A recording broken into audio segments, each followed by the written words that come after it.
มาเบิ่งเกี่ยวกับหัดแต่งเนาะว่าจุดหลักๆที่เฮ็ดจั่งใดมันจะแต่งได้ มันก็บ่ได้มีหยังหลายนอกจากว่าเราเปิดใจเนาะสำหรับนักเรียนม. 3 ม. 4 ม. 5 ม. 6 ม. 7อ่าก็คืออันดับที่1ก็คือพวกหลานต้องรู้จักการตีความหมายก่อน การตีความหมายเป็นขบวนการสำคัญในการเข้าใจสิ่งต่างๆอ้อมตัวเราอย่างลึกซึ้งมันบ่เพียงแต่เป็นการรับรู้ข้อมูลเท่านั้น มันเป็นการที่เอาความรู้ข้อมูลมาวิเคราะห์แล้วก็ให้ความหมายโดยอิงใส่หยังอิงใส่ความรู้ประสบการณ์บริบทต่างๆของบุคคลเนาะอันนี้เขาเอิ้นว่าการตีความหมาย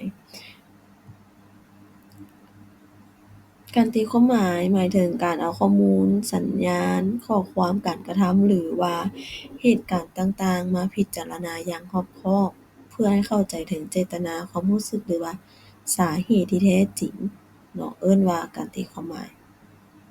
ตีความหมายผิดก็ผิดเช่นเดียวกันเดะ ความสำคัญของการตีความหมาย มันก็ช่วยให้พวกหลานเข้าใจในสิ่งที่ผู้อื่นต้องการจะสื่ออย่างแท้จริง รวมทั้งคำเว้า น้ำเสียง และภาษากาย การตีความหมายยังจะช่วยให้ในการตัดสินใจ เมื่อเราสามารถตีข้อมูลได้อย่างถูกต้อง มันจะช่วยให้พวกหลานตัดสินใจของเราน่ะมันมีเหตุผล และมันมีประสิทธิภาพหลายขึ้น รู้ว่าอันใดดี อันใดบ่ดี อันใดเหมาะสม บ่เหมาะสม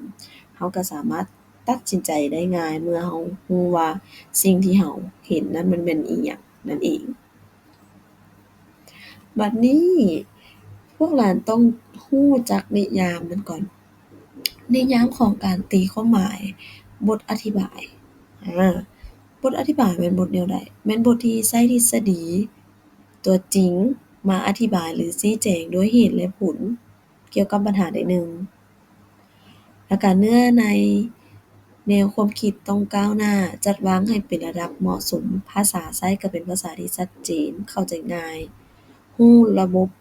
หัวบทอีกว่าปัญหา บทโจทย์ที่มาน่ะ อันใดมันมีเป็นหัวข้อสำคัญ อันใดเป็นสำรอง ต้องรู้แจ้งแยกให้เป็นเดะ อันนี้นี่คือสำคัญหลาย ต้องจื้อทฤษฎีมันให้ได้ก่อน บ่ซั้นว่า